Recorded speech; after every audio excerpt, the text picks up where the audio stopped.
Elements of directing directing process में अलग अलग एलिमेंट्स इन्वॉल्व होते हैं।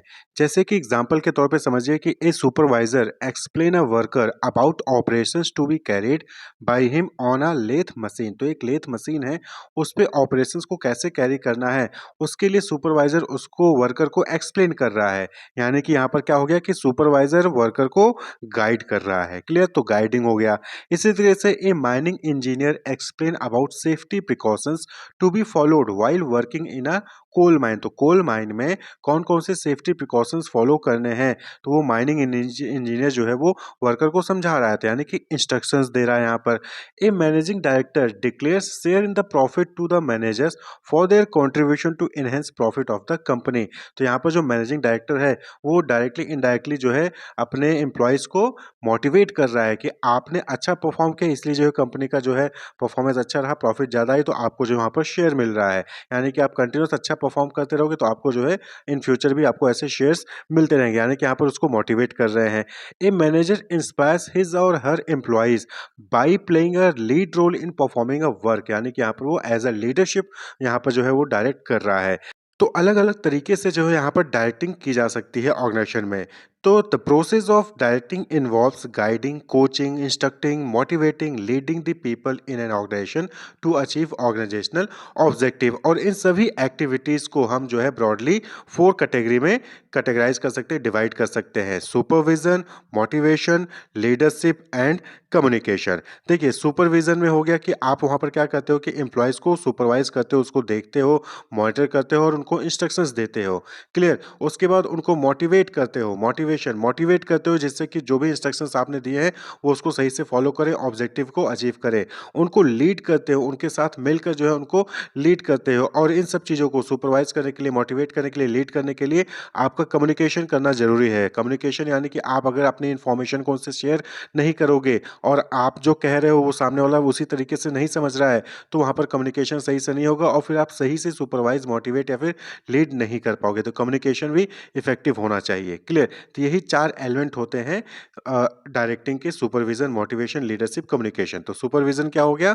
Supervision means overseeing what is being done by subordinates and giving instructions to ensure optimum utilisation of resources and achievement of work target. यानी कि हर employ के जो group of employees होते हैं, 10-15 एम्प्लॉयज होंगे, तो उनके ऊपर एक सुपरवाइजर रख दिया जाता है और वो सुपरवाइजर ये देखेगा कि जो वर्कर को काम दिया गया है, जो उनको काम दिया गया है, वो क्या उस काम को सही तरीके से कर रहे हैं कि नहीं कर रहे हो। अगर नहीं कर रहे होंगे तो उनको वहाँ पर प्रॉपर इंस्ट्रक्शंस या गाइडेंस जो है वो सुपरवाइजर उनको देता है। तो जो मैनेजर्स होते हैं वो भी सुपरवाइजर का रोल परफॉर्म करते हैं। वो जो है अपने अंडर एम्प्लॉय जो उनके अंडर काम कर रहे होते हैं उनको देखते हैं, ओवरसी करते हैं, मॉनिटर करते हैं, इंस्ट्रक्शंस देते हैं। क्लियर? तो supervision is the function of assuring that the work is being done as per the plan and instructions. तो सुपरविजन का मतलब क्या हो गया कि इस चीज को अश्योर करना कि जो भी इंस्ट्रक्शंस एम्प्लॉयज को दिए गए थे और जो प्लान उनको बताया गया था, उस प्लान के तहत, उस इंस्ट्रक्शन के तहत वर्कर्स जो है वो काम कर रहे हैं। इस चीज को अश्योर करना, इस चीज को मॉनिटर करना ही सुपरविजन कहलाता है। तो इस डेफिनेशन को आरसी डेविस ने दिया था। तो सुपरविजन में 2 इंपॉर्टेंट चीज होती हैं: ओवरसीइंग एंड गाइडिंग और instructing to achieve the stated objective. यानी कि जो भी ऑब्जेक्टिव उनको बताया गया था उस ऑब्जेक्टिव को अचीव करने के लिए ओवरसी करना और उनको गाइड करना, इंस्ट्रक्ट करना एम्प्लॉयज को, वही चीज सुपरविजन कहलाता है। नेक्स्ट एलिमेंट है दैट इज मोटिवेशन। देखिए, हर एम्प्लॉय की अलग अलग नीड्स होती हैं और उस नीड को फुलफिल करने के लिए एम्प्लॉय जो है ऑर्गेनाइजेशन में वर्क कर रहा होता है। तो जब भी डायरेक्टिंग प्रोसेस परफॉर्म किया जाता है तो जो मैनेजर्स होते हैं, जो सुपीरियर्स होते हैं, वो एम्प्लॉय को मोटिवेट करते हैं, यानी कि उनको स्टिमुलेट करते हैं कि अगर तुम ये काम कंप्लीट करोगे, इस ऑब्जेक्टिव को अचीव कर लोगे, अच्छे से परफॉर्म करेंगे, तो आपको जो है रिवॉर्ड मिलेगा। वहां पर आपको मॉनेटरी या फिर नॉन मॉनेटरी बेनिफिट्स मिलेगा। और उस नॉन मॉनेटरी मॉनेटरी बेनिफिट को अचीव करने के लिए जो एम्प्लॉय हैं वो स्टिमुलेट होते हैं कि वो अपने टास्क को अच्छे से परफॉर्म करें। तो motivation means process of stimulating people to action to accomplish desire goal. Motivation depend upon satisfying need of people. Motivation किस पे होता है कि जब भी एम्प्लॉय की कोई नीड जो है वो सेटिस्फाई होती है तो एम्प्लॉय मोटिवेट होता है। जब आप बताओगे एम्प्लॉय को कि अगर जो भी एम्प्लॉय अच्छा परफॉर्म करेगा उसको प्रमोशन मिलेगा, तो सारे एम्प्लॉय मोटिवेट होंगे क्योंकि सभी को प्रमोशन चाहिए होता है। या फिर आप कहोगे कि जो अच्छा परफॉर्म करेगा उसको जो है मॉनेटरी बेनिफिट्स मिलेगी, तो भाई सभी को मॉनेटरी बेनिफिट चाहिए, तो सब जो है अच्छा परफॉर्म करेगा। यानी कि आप एम्प्लॉय को मोटिवेट कर रहे हो कि वो अच्छा परफॉर्म करें। कैसे मोटिवेट कर रहे हो? उनको रिवॉर्ड्स देकर, यानी मोटिवेटर्स का यूज करके। जो रिवॉर्ड आप दे रहे हो ना, वो मोटिवेटर्स कहलाते हैं। क्लियर? तो हर एम्प्लॉय का क्या होता है? मोटिव होता है। Motive means inner state that energises, activates और moves and direct behaviour towards goal. जैसे कि हंगर, भाई भूख लगी आपको तभी तो आप जो है जाके खाने के लिए खाना बनाते हो या फिर खाना ढूंढते हो। प्यास लगी तभी आप पानी ढूंढोगे। Security, affiliation, need for comfort, recognition, ये सब क्या है? ये सब इनर स्टेट है, यानी ये मोटिव है। इनको अचीव करने के लिए आप जो है काम करते हो। रिकॉग्निशन पाने के लिए आप काम करते हो। कंफर्ट पाने के लिए जो है आप काम करते हो, क्योंकि काम करोगे तो आपके पास जो है डिफरेंट जो कंफर्ट की चीजें हैं वो आपको वहां पर मिलेंगी। और इन सब मोटिव को अचीव करने के लिए वहां पर क्या होते हैं? मोटिवेटर्स होते हैं। मोटिवेटर्स जैसे कि पे, bonus, promotion, recognition, praise, responsibility. जब आपको ये सारी चीजें मिलती तो आप मोटिवेट होते हो और आपका जो इनर स्टेट है वो सेटिस्फाई होता है। क्लियर? भाई आपको रिकॉग्निशन मिला, प्रमोशन मिला, तो यानी कि आपको जो है वहां पर पैसे मिले तो आपका जो हंगर है वो नीड फुलफिल होगा, थर्स्ट जो है वो नीड फुलफिल होगा, सिक्योरिटी है वो भी नीड फुलफिल होगा। आप किसी ऑर्गेनाइजेशन में जॉब मिलेगी तो आपका एफिलिएशन की नीड पूरी होगी।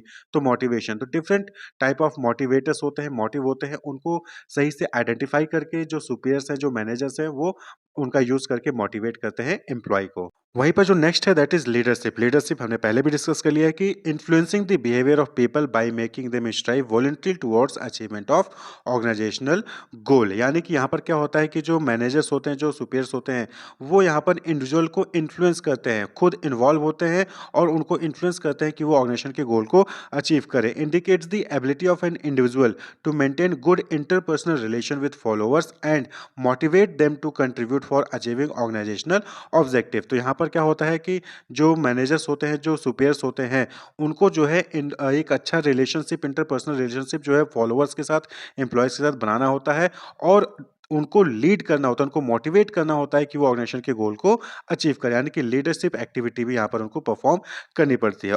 और वहीं पर लास्ट और इम्पॉर्टेंट एलिमेंट है दैट इज कम्युनिकेशन। बिना कम्युनिकेशन के ना आप सुपरवाइज कर पाओगे, ना मोटिवेट कर पाओगे, ना आप लीड कर पाओगे। तो कम्युनिकेशन क्या होता है? A process by which people create and share information with one another in order to reach common understanding. Communication का मतलब क्या होता है कि यहाँ पर आप आइडियाज, व्यूज, फैक्ट्स, फीलिंग, इनको आप शेयर करते हो, तो उसी को कम्युनिकेशन कहते हैं। जैसे कि इस वक्त मैं आपसे कम्युनिकेट कर रहा हूँ, मैं आपको जो है एलिमेंट्स ऑफ डायरेक्टिंग पढ़ा रहा हूँ, तो यहाँ पर मैं आपको जो है डिफरेंट इन्फॉर्मेशन प्रोवाइड कर रहा हूँ, तो ये कम्युनिकेशन हो गया। क्लियर? तो इसी तरीके से ऑर्गेनाइजेशन में भी सुपरवाइज करना है, इंस्ट्रक्शंस देना है, गाइडेंस देना है, तो वहाँ पर आप या तो लिख के जो है उनको गाइड करोगे या फिर आप वहाँ पर उनको बोल के समझाओगे। मोटिवेट करना है तो वहाँ पर भी आपको जो है बोलना पड़ेगा, लिख के उनको बताना पड़ेगा। लीड करना है तो वहाँ पर भी आपको जो है वहाँ पर बोलना पड़ेगा, अपनी इन्फॉर्मेशन, अपनी जो है थॉट्स हैं उनको, अपने व्यूज़ जो है उनको बताने पड़ेंगे। तो कम्युनिकेशन बहुत इंपॉर्टेंट है और सबसे इंपॉर्टेंट चीज़ कि जो आप बोलना चाहते हो, जो आप इंस्ट्रक्शंस देना चाहते हो, आपके फॉलोवर्स, आपके एम्प्लॉइज़, आपके जो सबॉर्डिनेट है वही समझ भी रहे हैं। और इस चीज़ को इंश्योर करने के लिए आपको उनसे फीडबैक भी लेना चाहिए। यानी कि मैं कहना चाह रहा हूँ कि इस काम को इस तरीके से करिए, लेकिन एम्प्लॉय जो है उसको नहीं समझ पा रहा है, तो एम्प्लॉय उस तरीके से नहीं करेगा। फिर क्या होगा कि मिसकम्युनिकेशन होगा। क्लियर? तो वहाँ पर जो ऑर्गेनाइजेशन का गोल है वो अचीव नहीं हो पाएगा। तो इसलिए जो सुपीरियर है वो जो बोल रहा है उसको सही तरीके से समझाने के लिए कम्युनिकेशन इफेक्टिव होना चाहिए। अब जो है यहाँ पर बहुत सारे बैरियर्स आते हैं कम्युनिकेशन में, जिसकी वजह से जो आप बोलना चाहते थे वो आपके एम्प्लॉयज़ नहीं समझ पाते हैं। जैसे सिमेंटिक बैरियर हो गया, जो कि लैंग्वेज बैरियर होता है, पर्सनल बैरियर हो गया, साइकोलॉजिकल बैरियर हो गया, ऑर्गेनाइजेशनल बैरियर्स होते हैं। तो 4 टाइप के बैरियर्स होते हैं। और इन बैरियर्स पे, यानी कि ये जो रुकावटें हैं, इन पर ध्यान देना चाहिए कि कहीं ऐसा ना हो। पता चला कि आप किसी ऐसे वर्ड का यूज़ कर ले रहे हो जो कि एम्प्लॉय को पता ही नहीं है कि वो वर्ड है क्या, उसका मतलब क्या है, तो वो कहाँ से समझेगा? तो इसलिए फीडबैक भी लेना ज़रूरी है कि जो आप बोले हो वो समझ भी रहा है कि नहीं समझ रहा है, क्योंकि आपने इंस्ट्रक्शंस तो दे दिया, सामने वाला आपका इंस्ट्रक्शन समझा नहीं, तो वो क्या होगा? वहाँ पर ऑर्गेनाइजेशनल गोल अचीव नहीं होगा। तो ये जो है 4 एलिमेंट होते हैं डायरेक्टिंग के: supervision, motivation, leadership and communication. Wish you all the best. Keep watching.